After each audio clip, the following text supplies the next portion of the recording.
Paul? Yeah. hmm Earned income credit? Oh, unsubstantiated income? Yes. Public political corruption? Oh, yeah. See, when you have to organize crime, you feel a compulsion to make sure that you organize all the crime. Yes. Now, I did email the Secretary of State of Washington State. Yes. And I said, well, I'm going to sue those in office that are intentionally refusing to enforce their candidacy oaths. Yes. The officers of the Democratic and Republican parties. Yes. In each of the precincts and districts. Yes. And then there are the volunteers of the elections. Yes. Known as the districts. Yes.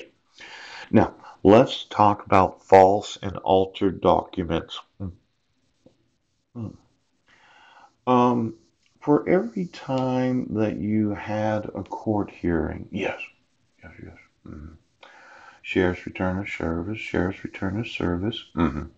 Could you get me the actual signatures of Heidi Lee Budner, my wife's twin?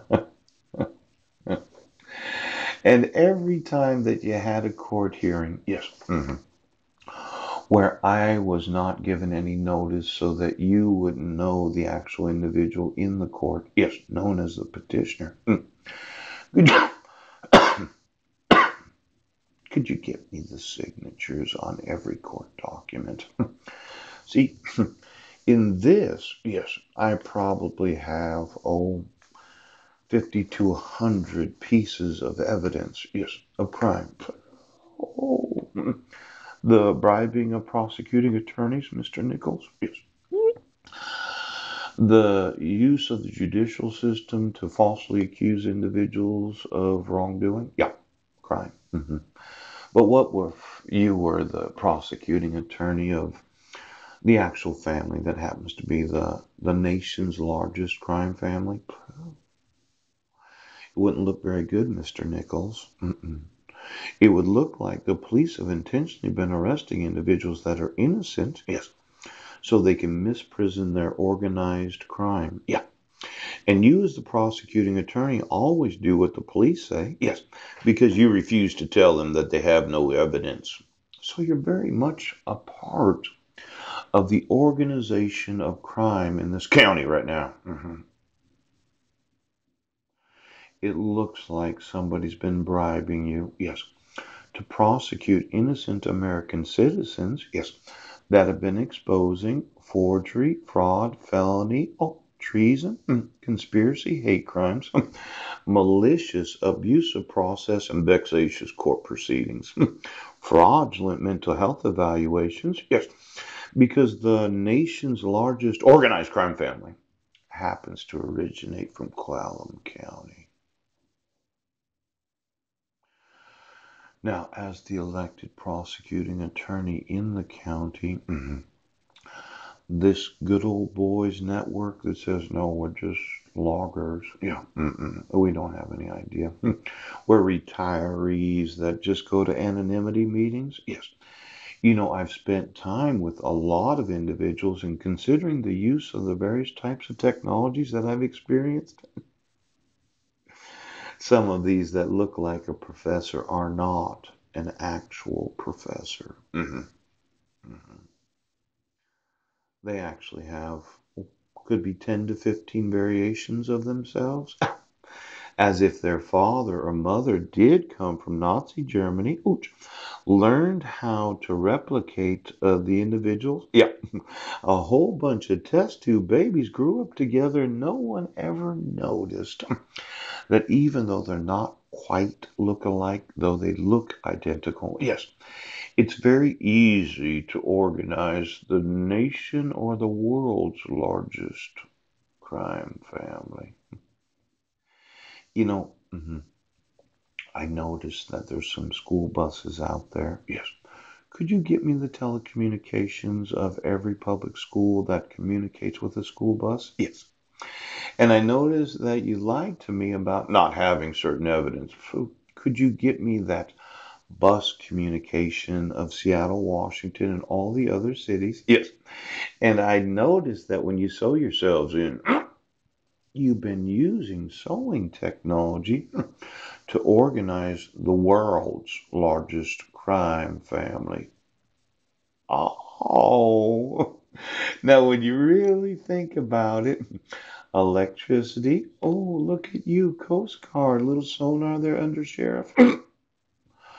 Well, all of your technology that you said, you said, what'd you say? Oh, excuse me, dentist? Yeah. Did you sew into the teeth? Oh, we could go through the teeth implants. Oh, the biochips. Ooh, the various food products. I mean, when we really document it, what did you actually innovate all this technology to do? Oh, fight terrorism, or did you organize all of it? Yes, to organize crime so that you could be the terrorist, and no one could ever prove your involvement in organized crime. Bald son. Listen, big dog. Poop. I want both the police departments, yes, to realize that my evidence supports, yes, that chiefs of police for the last 40 years have been in the pocket. There's some things we don't talk about in this county. We don't talk about lookalikes. We don't talk about forgery. No. We don't talk about amping the population. No. We don't talk about taking the brains. No. We don't talk about sewing. No.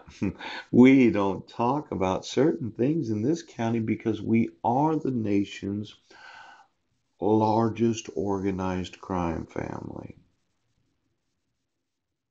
Uh-oh. Let's see. Unreported or unsubstantiated. Yes. Narcotics income. Pa- Kickbacks. Oh, wagering. Did you think I was sending all those emails because I didn't realize what you were doing? As a citizen. Yeah. hmm When you took my sons, yeah, I decided you were going to prison. Yes. And when you fabricated false evidence against me, I decided you're going to prison. Yes. And when you decided that you were going to sew into each other so you could be on each other, I decided you're going to prison. You're going to prison. Now, excuse me. It looks like Clallam County is the largest organized crime family in the world. And for every time you say, well, we're not doing anything, this is a nice little city, no one has any idea what we're doing. I do. I document crime. Now, if you wanted to call the Internal Revenue Service for me, yes, I like to get the tax returns of every oath of office in this nation. I like to get the tax returns of every attorney. I like to back up servers. And then I like to know, did any changes happen to your tax returns after they were in the possession of the Internal Revenue Service? I want you to go to prison today. Do you understand?